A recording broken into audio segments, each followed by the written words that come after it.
Parlons Éco, de la Vigne et des Hommes, Jean-Michel Lamazerolle, RCF Charente.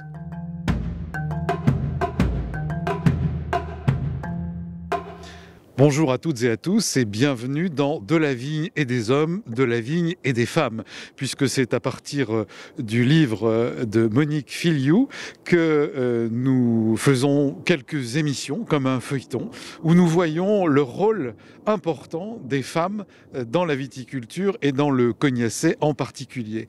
Donc de l'ombre à la lumière, c'est le titre de ce livre qui nous parle des femmes. Eh bien, nous allons commencer par un homme. Alors nous sommes dans le domaine où nous avons interviewé Monique Filiou à propos de ce livre et nous avions évoqué le travail de cette maison, du cognac Jean Filiou, et nous avions fait une balade rapide dans les chais. Or, il s'avère qu'après la présentation du livre, nous avions envie de mettre le focus sur un métier essentiel du monde du cognac, c'est le maître de chai. Et le mari de Jeanne Filiou est maître de chai et il est la suite depuis des générations de nombreux maîtres de chai de cette maison. Et c'est là où nous nous trouvons aujourd'hui pour cette émission spéciale, où nous allons rencontrer Pascal, le mari de Monique, son fils Christophe, et puis leur belle-fille, Virginie, qui est en train de prendre la suite. On en parlera avec elle de ce métier passionnant de maître de chai. Bonjour Pascal. Bonjour à tous, bienvenue à la Pouillade. Merci. Alors, donc oui, c'est la Pouillade à Juillac-le-Coq, exactement, voilà, à côté de Segonzac. Et alors vous allez nous dire où nous nous trouvons aujourd'hui. Alors on est en plein cœur de la Grande Champagne et le domaine de la Pouillade a été racheté en 1894 par mon arrière-grand-père, qui a fini de construire la maison. Vous savez, c'est cette période 1870-1880 est la période sombre de la région, où le vignoble a été détruit par le phylloxéra. Et ma famille, qui habitait en Jacques, à 4 km d'ici, dans les années 1890, a racheté ce domaine et fini de construire, parce que quand mon arrière-grand-père a acheté, la maison n'était pas finie de construire. Donc il a fini de construire la maison, et puis il a reconstitué le vignoble petit à petit. Mais faut dire que dans cette période, nos familles ont vécu avec l'élevage. Et c'est pour ça que vous voyez ces bâtiments qui ont été conçus pour l'élevage. Il y avait des vaches laitières. Et ce sont des bâtiments évidemment qu'on a transformés en chais. Et je préfère avoir des barriques dans les bâtiments plutôt que des vaches. Bon, très bien. Écoutez, c'est très bien parce que ça nous fait une suite avec les émissions qu'on a fait sur le phylloxéra, notamment à travers les deux musées du cognac, du Grand Cognac, et puis un grand colloque qui a eu lieu au Chai Monnet récemment sur le phylloxéra, où on a bien vu qu'effectivement, ça avait été la ruine dans la région et beaucoup de maisons n'étaient pas terminées. Donc, ce que vous venez de nous dire sur cette maison ici colle parfaitement avec ce que nous avons entendu. Et vous pouvez voir ici dans la construction par exemple de ce bâtiment, quand on construisait un hangar, on laissait toujours des pierres apparentes parce que quand il y avait une meilleure année, on rallongeait les bâtiments. Et vous voyez un peu, on voit ces rajouts qui ont pu être faits, c'est pas forcément à la même hauteur. Vous le voyez ici également. Il y a des décochements et ce bâtiment a été rajouté après. On devait se mettre un peu, attendre les bonnes années pour pouvoir reconstruire quelque chose, mais on prévoyait toujours les bonnes années où on pourrait refaire quelque chose. Bien, alors on a bien compris, pour ceux qui n'ont pas l'image évidemment, puisqu'on fait de la radio, ce sont des pierres d'arrachement qu'on voit au bord, et on voit qu'on peut encore construire ici, et il y a encore de la place, et il y a les pierres qui sont prévues pour. Alors maintenant on va passer la grande porte blanche à double battant, monter 3 marches et arriver dans le chai, puisque c'est là, Pascal, où vous œuvrez depuis de nombreuses années, et que vous êtes en train de passer le relais, mais je pense que vous resterez toujours ici. à votre fils et à votre belle-fille. Vous êtes la 5e génération, Pascal ? Ben oui, je suis là, c'est mon arrière-grand-père qui a construit la maison Jean Filiou. Et mon grand-père et mon père m'ont passé les clés d'un très bel outil de travail. Et puis le but de la manœuvre, eh bien, c'est que je repasse ces clés dans les meilleures conditions à mes enfants. Bien, alors, en préambule, alors donc nous nous trouvons dans, on va dire, un grand hangar avec une charpente en bois, des murs en pierre, avec ce fameux champignon noir que nous connaissons bien dans la région de Cognac, qui est dû à l'évaporation. Le travail de maître de chai, c'est quoi ?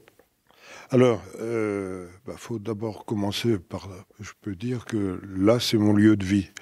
Ça a été l'endroit de mes jeux, parce que quand j'étais gamin, je jouais pendant que mon père travaillait, je voyais mon père travailler, mais j'avais mes jouets ici, je regardais travailler mon père et je passais une grosse partie de ma jeunesse dans ce chai. Et encore aujourd'hui, vous pouvez voir, il y a un petit camion, quand Christophe et moi nous travaillons là, il y a les gamins qui viennent, les 2 garçons qui viennent jouer, qui sont avec nous. Et le chai, c'est un lieu de vie. On y passe beaucoup de temps. Et on y travaille évidemment, mais il y a aussi des choses de la vie de tous les jours du bricolage et des choses on garde sous la main. C'est le lieu de vie. Quand on est fils ou fille d'artisan, on a l'habitude effectivement d'être avec ses parents et inconsciemment, on prend des choses et comme vous dites, c'est un lieu de vie, d'eau de vie et de vie, avec des choses qu'on peut voir, comme vous disiez, le petit tracteur, etc. Et puis les outils pour réparer, les outils pour s'occuper de l'ensemble des choses. Alors, dans ce lieu de vie, qui est votre lieu de travail.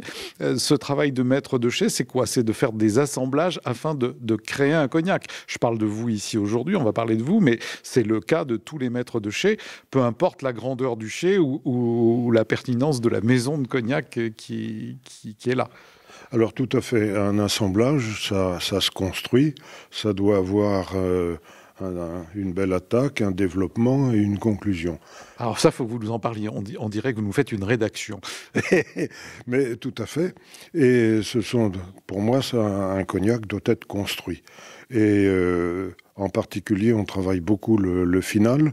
Et mon grand-père avait une expression, le final d'un cognac, ça doit finir en queue de pain. Et quand je fais un assemblage, je me repense toujours à cette expression que disait mon grand-père et quelquefois je m'arrache un peu mes derniers cheveux pour trouver la queue de pain, mais je trouve que c'est une belle image. C'est un peu la finale du feu d'artifice, le bouquet final. Ça doit rester comme ça et finir comme ça. Alors maintenant, on va s'approcher de la jeune génération qui est en train de déguster, de faire son travail finalement, et à travers eux, on va peut-être mieux comprendre comment se fait cet assemblage. Alors, je vais pas commencer par vous, Virginie, mais on va venir sur vous. Je passe directement la parole à Christophe, qui est donc le fils dans le jeu, pas des 7 familles, mais presque. Donc vous, comment est-ce que vous vous inscrivez dans la suite de votre papa ? Vous avez joué là comme jouent vos enfants à vous deux aujourd'hui, ici. Comment vous en êtes venu à faire ce métier ? Parce que pour celles et ceux qui nous écoutent, ça peut aussi leur donner des idées, puis ça leur permet de voir qu'il y a des filières, et dans ces filières, eh bien, on trouve sa place. Eh bien oui, ça démarre dès le plus jeune âge, comme l'a dit mon père, puisque ça a été le terrain de jeu de mon père, c'était aussi le mien, et puis c'est devenu aussi aujourd'hui celui de mes enfants. Donc nous, on n'a pas vraiment de vie privée et de vie au travail. On habite sur place, donc les deux sont mélangés. Moi, j'ai pas de montre, voilà quoi, donc on peut On peut partir faire des choses personnelles le mardi après-midi et puis bosser le dimanche. Moi, j'ai aucun problème à venir ici pour préparer une mise en bouteille pour le lundi matin. Je peux être s'il pleut un dimanche matin, je peux être ici avec mes enfants à préparer ça tranquillement. Et je suis pas du tout en train de me dire ah bah zut, il faut que j'aille travailler. Je suis là parce que c'est le moment de le faire. C'est un moment où ça va pas me peser de le faire. Alors peut-être que si je le faisais le lundi matin, il faudrait que je me lève plus tôt, que je regarde ma montre pour être sûr de pouvoir finir à midi. Là, tranquillement, le dimanche, on va pouvoir faire ça à notre rythme et puis ça nous permettra d'être aussi à notre rythme le lundi. Voilà. Alors ça vous a paru naturel de prendre la suite ou vous avez eu un temps de réflexion, vous avez fait autre chose? Alors, mes parents avaient, et je les remercie, avaient surtout pas envie que ça soit une obligation. Donc, ils m'ont poussé à garder un cursus général jusqu'à la fin de la terminale. Donc, c'était pas spécialement passionnant puisque je me suis aperçu assez vite que je voulais rester ici, sur la propriété. Donc, oui, j'ai eu un bac ES, j'ai dû faire une deuxième terminale. Et puis après, j'ai pu enfin rentrer sur des études spécifiques. D'abord, le BTS commerce des vins spiritueux sur Angoulême. Et puis après, j'ai fait le BTS Œnologie Viticulture à Beaune en Bourgogne. Donc ça, c'était en 2002-2003, où j'ai eu la chance de rencontrer Virginie ici à mes côtés. Voilà, on s'est rencontrés à l'école à Beaune. Bien, et vous vous destinez un petit peu plus dans la partie, je vais dire, commerciale et administrative du domaine. Alors, c'est le problème ou l'avantage des petits patrons, c'est d'avoir un œil sur tout. Ça veut dire, ce que je dis souvent, c'est bon en tout et pro en rien. Voilà. Il faut savoir beaucoup de choses. Que ce soit sur la gestion, puis il y a tellement de métiers différents, ne serait-ce que la partie production. C'est quelque chose de bien spécifique. Négocier un contrat avec un Chinois, ça n'a rien à voir, mais ça fait aussi partie je dis Chinois, ou que ce soit un Américain, un Ukrainien ou un Japonais. Hein. Voilà, c'est un métier qui n'a rien à voir. Donc il faut surtout ne pas avoir peur de faire des choses très différentes. Voilà. Bon, vous êtes un généraliste, mais vous gardez quand même un nez et un œil sur la partie élaboration, puisque c'est de ce métier dont on va parler dans le chai. Oui, c'est le cœur du métier, c'est la production à la vigne. Moi, c'est la partie que je préfère. Et le vieillissement. Jouer avec les arômes, les bois, les chauffes, les tonneliers, les hydrométries de chai. On est très varié dans tout ça. À la maison Jean Filiou, on a des chais humides, des chais secs, des chais tempérés. On travaille avec une dizaine de tonneliers parce que ce qu'on cherche, c'est de la complexité. Donc, ils font travailler avec un maximum de monde. Beaucoup de chauffe. Et avec tout ça, on arrive ici tous les trois dans le chai d'assemblage qui est ici. Donc c'est un chai d'assemblage depuis la première installation. Donc les gros tonneaux que vous voyez derrière sont arrivés fin 1800. Et puis ils sont jamais partis. Ils ont au moins 200 ans parce qu'ils étaient déjà d'occasion en arrivant ici. Et puis ils n'ont pas bougé d'un centimètre depuis. J'espère ne jamais avoir à les bouger. Et ils sont toujours utilisés et on s'en sert toujours. Bien, écoutez, merci de cet éclairage sur votre métier et qui nous permet d'avancer dans cette profession si particulière, cette vocation quasiment de maître de chai.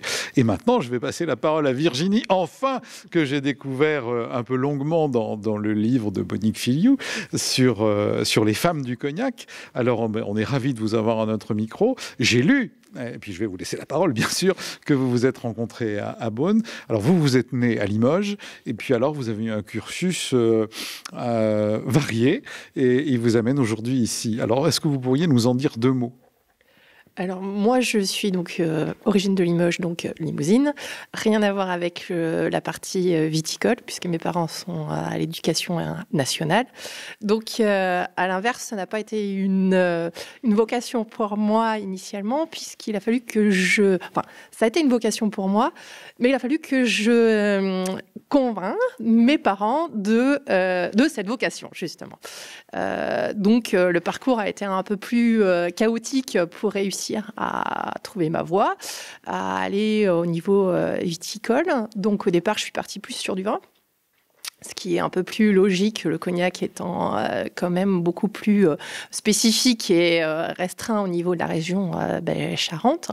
Donc, mes études m'ont amené à aller beaucoup plus dans le sud et à être beaucoup plus spécifique au niveau du vin. Donc, comme Christophe, moi j'ai commencé par contre un BTS. J'ai 3 BTS donc, à mon actif. Donc, un premier BTS qui est beaucoup plus général et un second qui a été fait donc à Beaune où j'ai rencontré Christophe. Et ensuite, un troisième en commercialisation des vins pour réussir à avoir la totalité du parcours qui me semblait essentiel pour avoir la connaissance de ce milieu. Et à 30 ans, l'envie d'aller plus loin et de faire un DNO pour être sûr et avoir encore plus de compétences et plus sûr dans cette vocation que j'ai fait sur Bordeaux. Alors, DANO, c'est quoi ? C'est un diplôme national d'œnologue. Eh bien voilà. Alors, je vous ai vu partir dans les arbres fruitiers, je vous ai vu glisser vers l'œnologie. Alors, convaincre vos parents, évidemment, dans l'éducation nationale, d'aller se mettre les mains après dans la vigne ou les vergers, etc., pour commencer, ça ne devait pas être évident à comprendre peut-être pour eux. Je vois qu'ils ont dû le comprendre. À Beaune, vous êtes dans ce BTS plus spécifique dans la vigne et vous rencontrez Christophe. Et vous êtes arrivé là comment ? En reprenant contact avec Christophe, parce que je l'ai perdu de vue pendant 10 ans. Et à la suite de ce DNO, donc de ce diplôme national d'œnologue que j'ai fait sur Bordeaux, j'ai des amis qui ont souhaité faire des visites de maisons de cognac. Et puis là, j'ai refait qui est-ce que je connais qui fait du cognac. Je l'ai rappelé. Et puis depuis, on ne se quitte plus. Voilà. Bon, très bien. Alors maintenant, qu'on a compris un peu plus qui vous étiez, d'où vous veniez et comment vous vous êtes rencontrés. On fait toute la filière, là. Et cet assemblage humain nous donne un assemblage de cognac. Ce qui m'a étonné, mais bien évidemment, c'est quand je suis venu interviewer Monique sur le livre, j'ai appris que vous ne vendez pas votre production aux grandes maisons comme la plupart des gens que nous rencontrons, qui gardent une petite production pour faire leur cognac, mais vous fabriquez, entre guillemets, votre cognac en fonction de vos clients et de ce qu'ils recherchent. Est-ce que c'est ça ?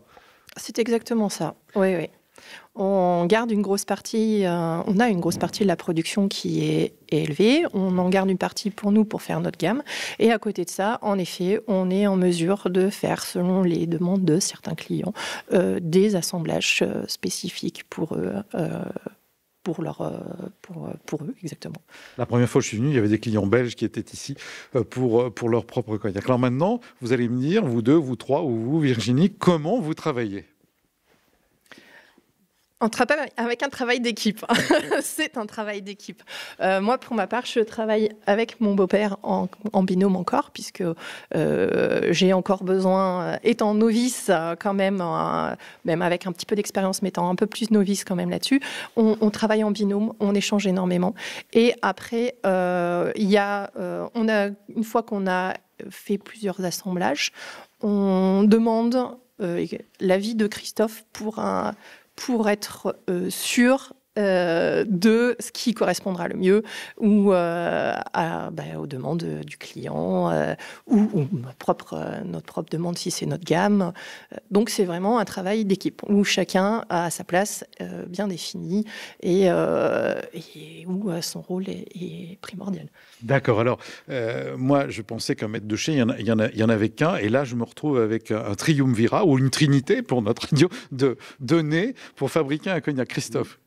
Alors en fait, notre particularité, c'est qu'on n'a pas de salariés de l'entonnage, du début de vieillissement jusqu'à la mise en bouteille. On fait tout ça tous les trois. Donc il y a du monde dans les vignes, il y a du monde dans les bureaux, il y a du monde après l'embouteillage pour l'étiquetage, la conformité, étiquette, caisse et tout le machin. Mais nous, en production, on est vraiment que tous les trois. Voilà. Et du coup, on maîtrise absolument toute cette partie-là, on est sûr de nous. Et puis la dégustation, c'est bien de déguster à plusieurs, parce que tout seul, alors c'est pas toujours très drôle, c'est bien aussi d'échanger. Et ensuite, notre palais peut aussi nous trahir un petit peu. Bon, il y a des matins, on déguste bien, tout est bon. Alors, c'est pas forcément très positif non plus. Quand on trouve tout bon, c'est qu'il y a un souci. Un autre matin, ça va être un peu le contraire. Donc là, c'est pareil, on va pas s'éterniser au chai. Mais le but, voilà, Virginie et mon père travaillent un petit peu chacun de leur côté et puis tous les deux. Et c'est vrai qu'après, toutes les validations se font tous les trois. Voilà. Il faut toujours déguster le même échantillon plusieurs fois, au moins 2 fois ici. Il fait toujours un peu froid. Et puis après, le dernier coup, on va toujours à la maison, en condition, avec des températures un peu plus élevées pour être dans les conditions du client chez lui. Voilà. D'accord. Alors, moi, je voudrais que vous me montriez, Pascal. Enfin, je vois qu'il y a des verres, je vois qu'il y a des bouteilles, je vois qu'il y a des numéros. T3, 2017, fût chez 1, etc. 44 degrés, 48 degrés. Je vois des verres, je vois des couleurs différentes. Évidemment, ça dépend du vieillissement où on a pris le tanin du fût de chêne. Alors, dites-nous, je ne sais pas qui, comment vous faites? Alors, tout d'abord, il n'y a pas de bon maître de chai sans un bon chai de vieillissement. Un maître de chai n'est pas un magicien, on ne fait pas des bonnes choses avec des mauvaises choses. Donc, le plus gros du travail, on va dire, c'est le chai de vieillissement. Et puis après, le reste suit, quoi, à peu près. Donc, on fait beaucoup, on a notre train-train, nos recettes, entre guillemets, mais il y a aussi toujours rechercher des nouvelles choses pour des lots, quand on sort de la gamme pour créer des lots, des choses qu'on faisait pas forcément il y a 15 ou 20 ans. Et là, on peut se permettre des originalités et du coup, on déguste énormément nos chais de vieillissement. Donc, c'est ce qu'on a ici. Hein. Donc, T3, c'est un tonneau. Différents millésimes, différents chais, et puis c'est un travail qui est assez long, mais bon, c'est échantillonner, bien écrire ce qu'on a échantillonné, et puis après prendre le temps de goûter nos bébés tranquillement, et puis pour savoir ce qu'on va en faire. Est-ce que c'est quelque chose qu'on va rapatrier en chai d'assemblage, quelque chose qu'on doit changer de fût pour continuer l'élevage, ou même changer de chai, si on est sur un chai sec, on va passer sur un chai tempéré. Donc il y a toute cette gymnastique à faire, et qu'on fait uniquement entre nous. Voilà. Merci Virginie. Alors vous faites comment? Vous allez sur les tonneaux et vous mettez dans ces bouteilles qui sont ici. Ensuite vous numérotez, vous étiquetez? Alors exactement, on a donc des chais de vieillissement. On va chercher, déjà on a une idée de ce qu'on veut. Là en l'occurrence, on avait besoin de travailler sur des VSOP. Donc on sait quel type d'eau de vie on va aller, quel compte d'âge on va aller chercher, puisque le cognac a différentes comptes d'âge selon la catégorie que l'on cherche. En l'occurrence, là, les VSOP. Donc, on a été faire chercher les eaux de vie qui correspondaient à notre besoin. Le profil déjà de notre VSOP, parce que là, en l'occurrence, c'est pour notre gamme. Et on a pris donc différents échantillons en les notant sur place pour pas faire d'erreur. Et ensuite, on revient ici, on les redéguste et on cherche celui qui correspond le mieux, comment on peut le travailler pour réussir à faire un produit qui correspond là à peu près qui correspond à notre profil de cognac. Donc voilà, là on en était à essayer de chercher l'eau de vie qui pourrait le mieux répondre au départ à notre besoin et après commencer à travailler. Alors, on aimerait vous voir tous les deux déguster un peu, puis moi je vais demander à Pascal de venir commenter votre dégustation pendant que vous êtes en train de faire votre métier. Allez-y, je vous en prie, je vois qu'il y a le crachoir à côté. Alors vous allez commenter, Pascal. Alors là, on a commencé, c'est une coupe de VSOP. On a peu de qualité jeune, on a là une gamme assez complète, mais comme je dis, on ne fait pas les Dalton, c'est-à-dire le VS, le VSOP, le Napoléon et l'XO. Nous, on a cette gamme qui est vraiment différente. Et puis, en plus, on fait des eaux de vie, des assemblages pour des vieilles eaux de vie. Alors, le but de la manœuvre, c'est de chercher, d'abord, dans un premier temps, dans le chai de vieillissement, ceux qui pouvaient rentrer dans la qualité VSOP. Et puis, une fois qu'on a sélectionné ces eaux de vie, on va assembler les différents lots pour arriver à construire quelque chose. Et c'est toujours la construction avec l'entrée en matière, le développement et la conclusion. C'est ce que vous disiez tout à l'heure. Voilà. Alors là, je vois Virginie qui sent, qui boit une petite gorgée. Alors, elle ne peut pas parler, j'en profite. Hein. Et là, elle prend le crachoir et elle va recracher ce cognac, j'allais dire déjà, mais qui va être assemblé pour faire comme un parfum, hein, finalement, un produit final. Exactement, c'est exactement ça. On a plusieurs étapes déjà quand on déguste un cognac, qui est déjà de le sentir. Bon, pour ma part, étant venant du vin, je travaille beaucoup plus au nez que ces messieurs qui, eux, travaillent plus au niveau de la bouche. Après, il y a tout ce côté gustatif. Et on reste quand même sur du cognac et on en a plusieurs d'affilée, donc le fait de cracher est une nécessité pour la santé notamment. Et à partir de là, on va choisir, analyser les différentes sensations que l'on a en bouche, la longueur, le milieu de bouche, et essayer de voir quelle est l'eau de vie qui nous plaît le plus et qui peut aussi répondre le mieux à nos besoins par rapport aux produits que l'on veut faire. Bien, écoutez, je crois qu'on a compris comment vous faites. Je pense que vous n'avez rien à rajouter. Si, peut-être, Christophe, avant qu'on termine l'émission. Oui, une grosse différence entre nous, c'est qu'en effet, avec mon père, c'est mon père qui m'a appris à déguster, donc on travaille uniquement en bouche, en fait, la construction en bouche. Et le nez, je l'ai jamais vraiment développé au niveau du cognac. Alors pour le vin, oui, c'est ce qu'on a appris à l'école, mais Virginie nous a appris un peu à déguster autrement et à faire attention à des choses auxquelles on faisait pas forcément attention avant. Voilà. Mais moi, c'est vraiment la construction en bouche qui est importante. Et pour moi, le nez suivait toujours. Si la bouche est bonne, pour moi, le nez suivait toujours. Mais c'est vrai qu'au niveau analyse, au niveau tri de départ, le fait de les prendre au nez peut faire gagner du temps, en fait. Donc ça, c'est ce qu'on a découvert avec la technique de Virginie. Bien, écoutez, on vous souhaite à vous, génération qui passait le relais, Pascal, et puis à vous deux, Christophe, Virginie, et puis aux enfants qui arrivent derrière, de continuer cette belle histoire de la maison Jean Filiou, ici à Juillac-le-Coq et autres lieux, hein, avec vos vignes, vos chais, et de construire encore, et de nous régaler, et vos clients aussi, avec votre cognac. Je pense qu'on a mieux compris le métier de maître de chai, grâce à vous trois, et un petit coucou à Monique, qui entendra un de ces jours l'émission. Et moi, je vous dis au mois prochain pour une autre émission de la vigne des hommes et des femmes et des hommes. Et je vous dis à bientôt. Au revoir.